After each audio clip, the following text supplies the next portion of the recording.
mesdames et messieurs, pour une dernière partie. Place tout de suite à DZ Showtime.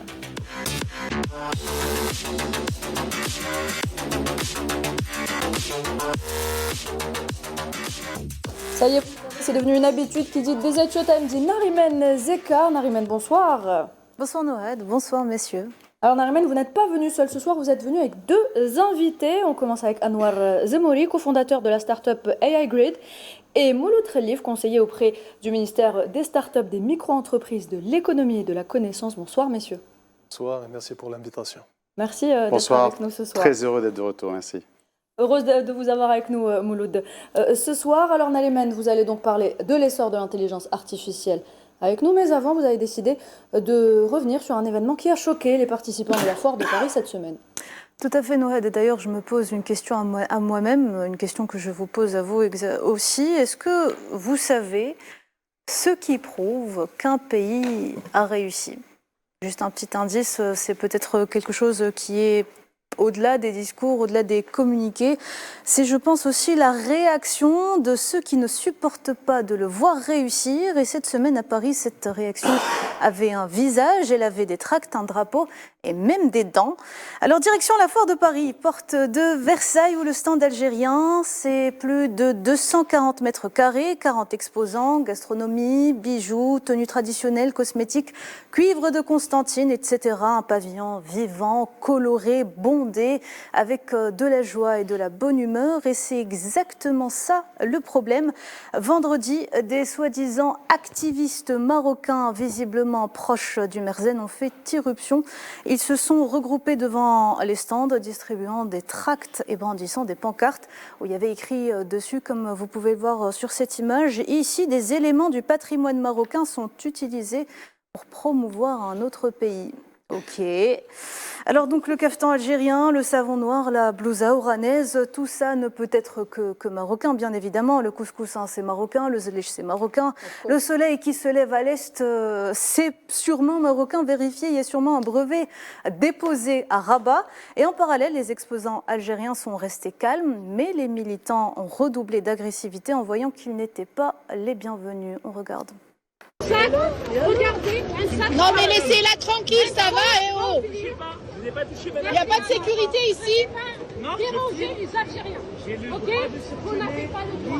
Non, vous n'avez pas le droit. C'est interdit ce que vous faites. Non. C'est interdit. Je suis.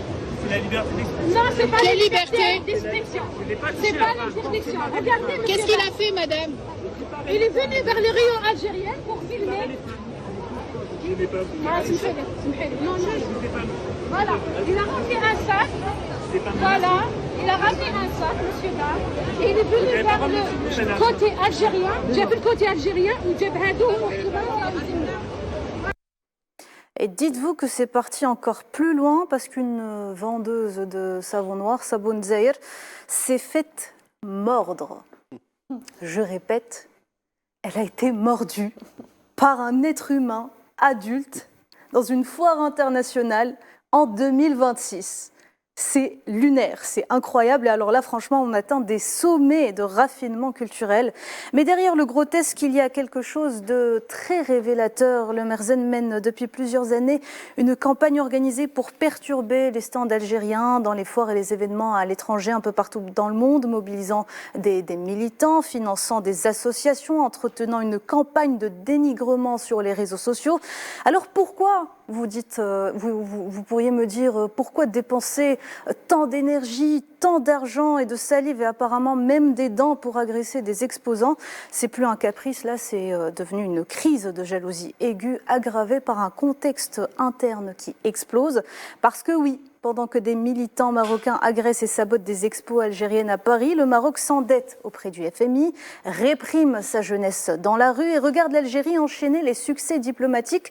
Parce que je précise que cette provocation intervient au moment même, au lendemain plutôt, de l'élection de l'Algérien Fatah Boutbrig au poste de président du Parlement panafricain pour la législature 2026-2029.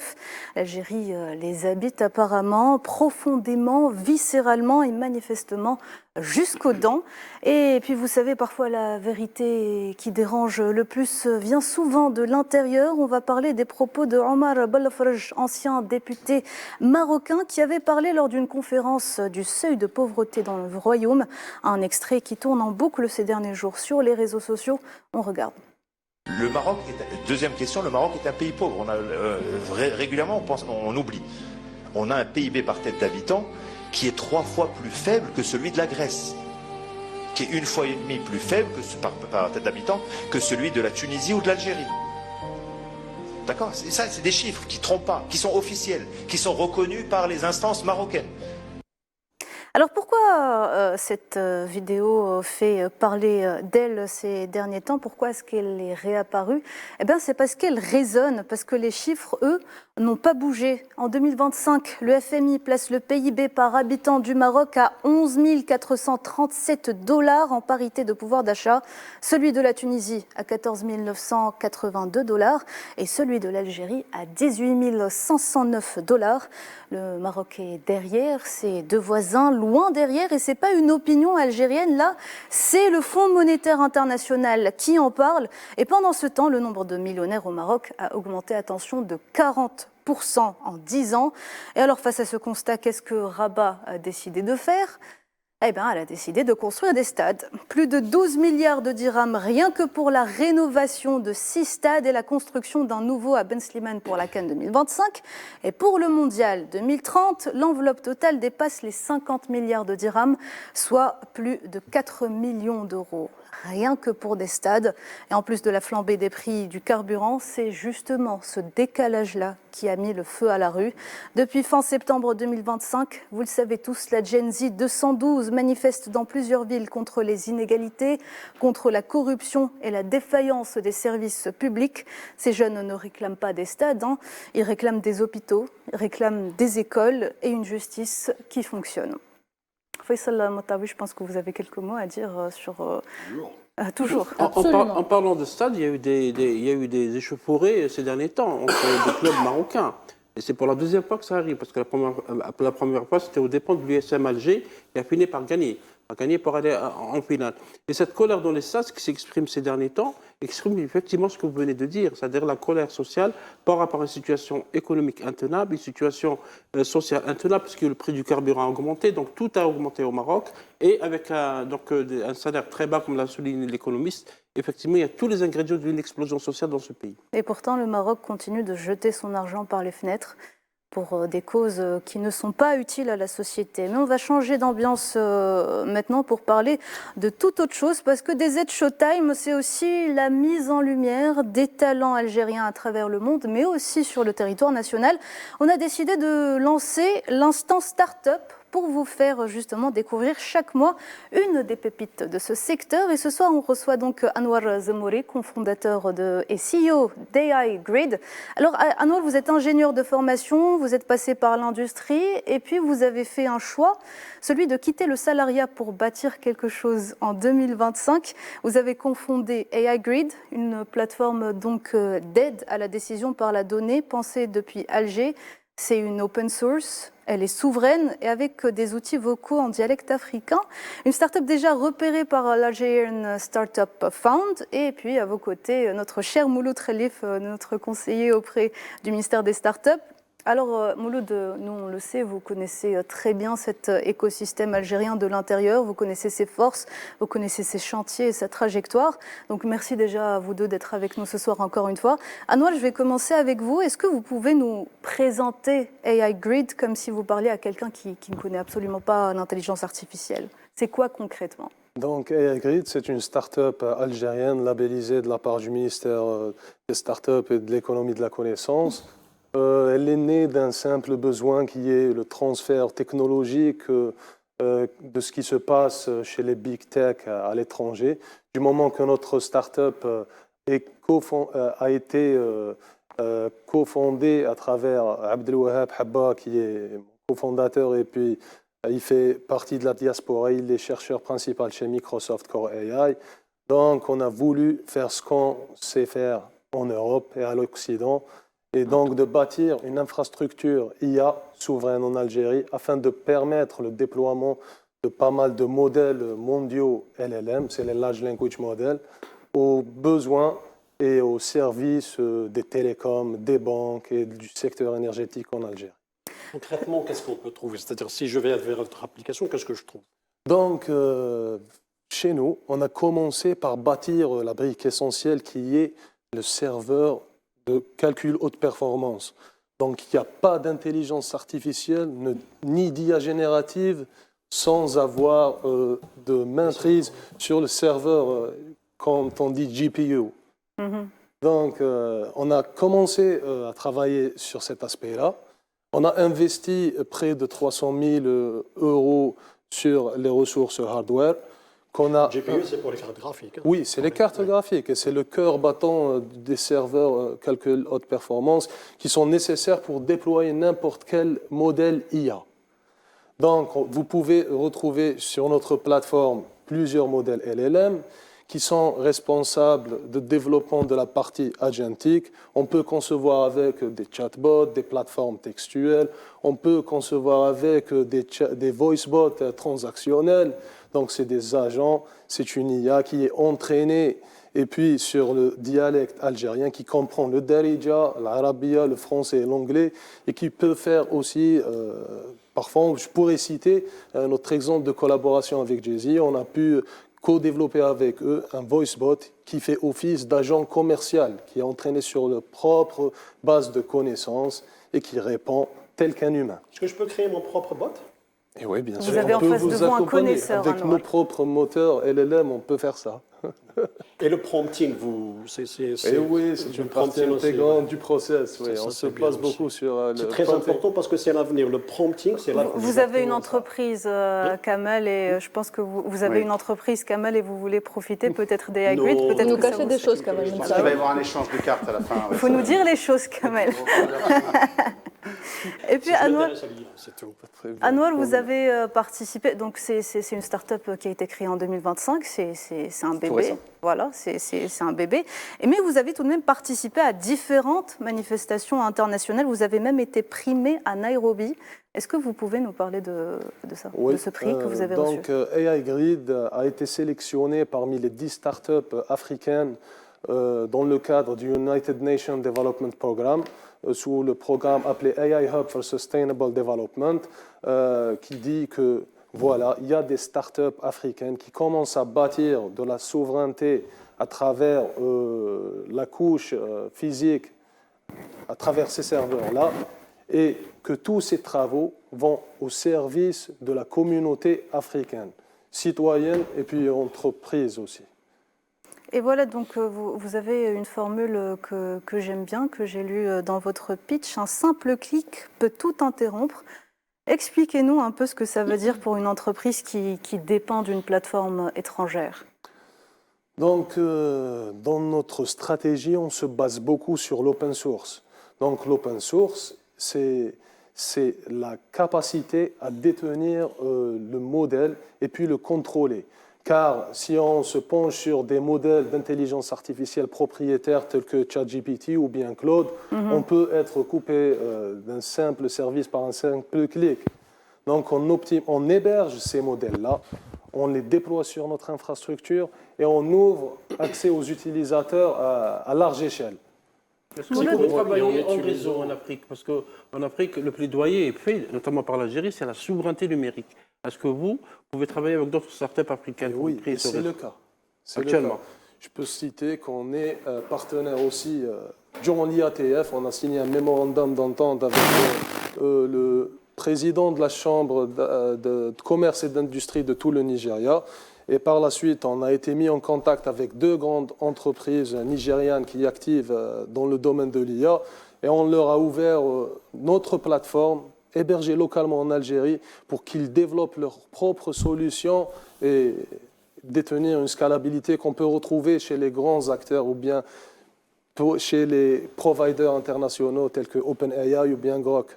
Donc, en utilisant l'open source, vous assurez une indépendance, puisqu'entre développeurs, vous essayez de développer à chaque fois votre solution et vous la partagez avec les Africains qui eux-mêmes peuvent revenir à vous pour justement développer le service que vous proposez. C'est ça. Donc on parle là de produits finis tels que, par exemple, on offre le moteur qui est capable de répondre à l'agentic dans le domaine de l'IA. Donc c'est ça. On est le moteur qui propulse tous ces agents IA. Et puis Mouloud, quand on voit des startups comme AI Grid émerger, est-ce qu'on peut dire aujourd'hui que l'écosystème algérien est vraiment en train de décoller? Qu'est-ce qui a concrètement changé ces dernières années? En fait, on a l'impression que ça a changé récemment, mais c'est un petit peu la métaphore de l'iceberg. Il y a des choses qu'on ne voit pas, qui sont en train d'émerger petit à petit. C'est tout le travail des 5-6 dernières années au niveau du ministère, mais aussi au niveau des agences et au niveau de l'écosystème. L'exemple de Noir et de AI Grid est très intéressant à plusieurs titres. D'abord, c'est une start-up IA, bien sûr, puisque c'est le sujet, mais c'est une start-up qui a été cofondée par 2 personnes qui se connaissent depuis très longtemps. Un qui a choisi de rester en Algérie et l'autre qui est parti à l'étranger et qui a réussi dans son domaine et qui pourtant a gardé, c'est ça qui est intéressant, il a gardé un œil sur l'écosystème algérien. Et donc ça, c'est un message aussi à toute notre diaspora, que vous n'avez pas nécessairement besoin de revenir en Algérie pour contribuer au développement économique et au développement technologique de l'Algérie. Donc ça, c'est intéressant. L'autre chose, c'est qu'on parle beaucoup de souveraineté technologique, de souveraineté numérique. Maintenant, on parle de souveraineté au niveau de l'intelligence artificielle. Les startups, concrètement, et c'est un exemple, c'est un outil de souveraineté technologique. Tout à fait. Aujourd'hui, on parle d'IA. L'IA, c'est 3 choses. C'est un triptyque. C'est les talents qui vont développer les modèles, les algorithmes. Alhamdoulilah, dans notre pays, on regorge de talents. Oui. On a des écoles spécialisées, on en produit, et Anwar et Abdelwahab sont des exemples. Deuxièmement, on a besoin d'infrastructures. Et c'est là la clé. Aujourd'hui, on ne peut pas parler de souveraineté sans avoir accès à l'infrastructure. Les fameux GPUs, les Graphic Processing Units, donc les processeurs graphiques, qui ont cette capacité de calcul qui permet justement d'entraîner les modèles. Donc sans avoir accès à cette capacité de calcul, on peut difficilement parler. Et c'est là où les startups comme AI Grid, et il y en aura d'autres, il y en aura d'autres qui viendront sur le marché, peuvent donner à notre pays justement l'accès à cette souveraineté. Parce que sinon, c'est de la théorie. Il faut bien être clair là-dessus. On a des données, on a des talents, il faut l'infrastructure. L'autre chose dont je voulais parler peut-être rapidement, c'est que AI Grid fait aussi partie du nouveau cluster. Cluster des startups IA qui a été lancé il y a une dizaine de jours sur le hub de Sidi Abdallah. Sidi Abdallah, c'est les 5 grandes écoles, dont l'NCA et l'École nationale supérieure de mathématiques. Et donc sur place, au niveau du Student Campus, là où sont les étudiants, les clubs scientifiques, eh bien, on a lancé le cluster IA Startup.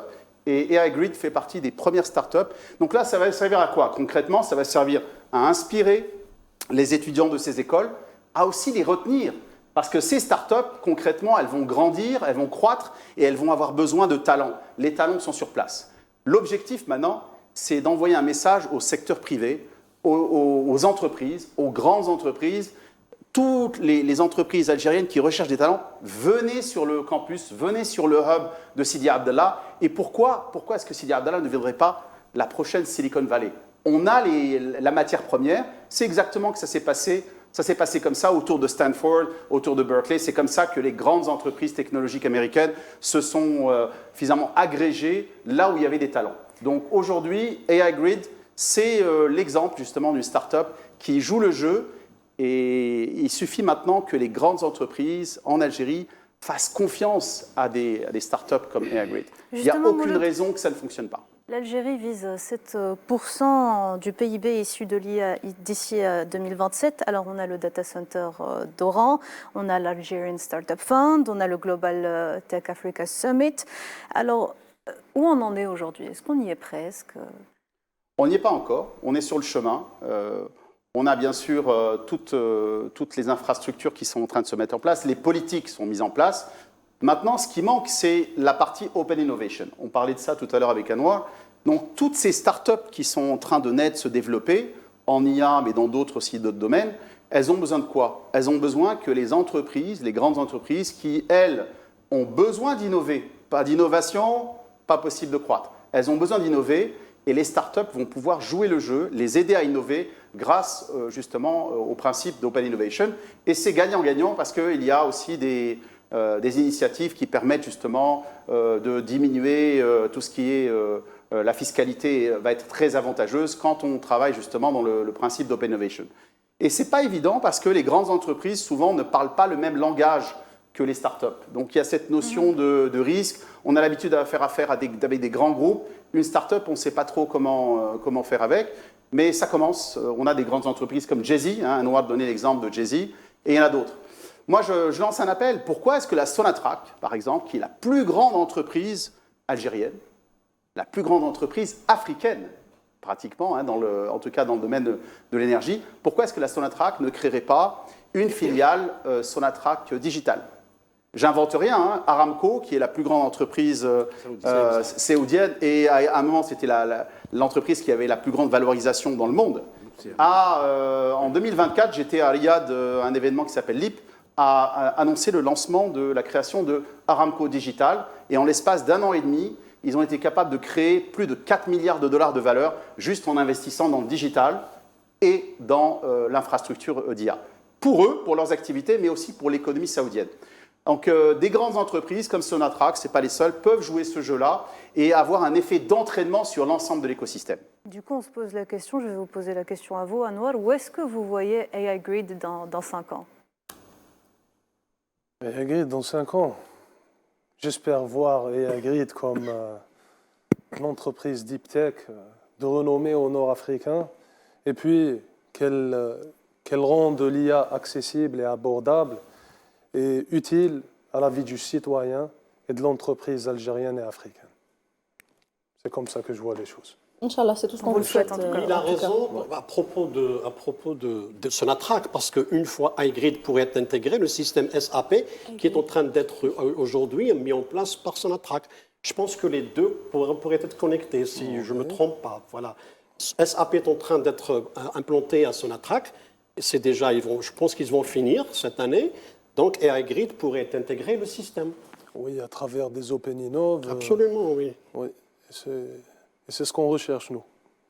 De bâtir une relation de confiance entre un grand acteur économique et une start-up qui a été récemment... Tous les grands pays l'ont fait. Tous les grands pays ont soutenu leur écosystème de start-up. La Corée du Sud s'est bâtie comme ça, en soutenant les milliers de start-up qui ont été créées, et notamment à l'international. Il n'y a pas de raison qu'un AI Grid ne devienne pas un joueur non pas juste régional, mais continental et pourquoi pas international. Tout d'abord, je vous félicite, honnêtement, je rêve plus grand encore, je vous vois en fait comme une licorne algérienne dans 5 ans. Mais moi j'aimerais juste relativiser dans le sens où, attention, c'est-à-dire que tout à l'heure j'en ai parlé rapidement pendant la émission, on a rattrapé un gap quand même assez important. C'est-à-dire que la start-up, la notion de la start-up, on ne la connaissait pas il y a quelques années. Avant l'arrivée du président de la République al-Majid, on ne connaissait pas ce que c'était une start-up. PME, PMI, c'était un peu... Là, aujourd'hui, on voit qu'il y a une explosion, notamment de talents, à travers des dispositifs, à travers un ministère de tutelle qui travaille ardemment et résolument pour justement permettre de les mettre sur les bonnes rails, entre parenthèses, mais surtout aussi pour enrichir l'écosystème, puisqu'on est en phase apprentissage également. Quand tu parles de la Sonatrach, effectivement, c'est là où vous êtes peut-être force de proposition par la force des choses et des actions que vous allez mener. Et c'est là, en fait, on va faire des réajustements, notamment graduels, qui permettront l'envolée, encore une fois, de nos startups à l'échelle internationale. Anouar Zemouri, merci d'avoir été avec nous ce soir. Mouloud Khelif, merci à vous également. Merci à tous d'avoir été présents. Omar Belouched, j'espère que l'émission vous a plu ce soir et que vous êtes éclatés avec nous. Des jeunes talents qui réussissent et qui seront la fierté de notre pays dans quelques années. Bon courage. Inch'Allah, c'est tout ce qu'on leur souhaite. En tout cas, mesdames et messieurs, merci de nous avoir prêté attention. Je vous donne rendez-vous dimanche prochain, même heure, même chaîne. Très bonne soirée.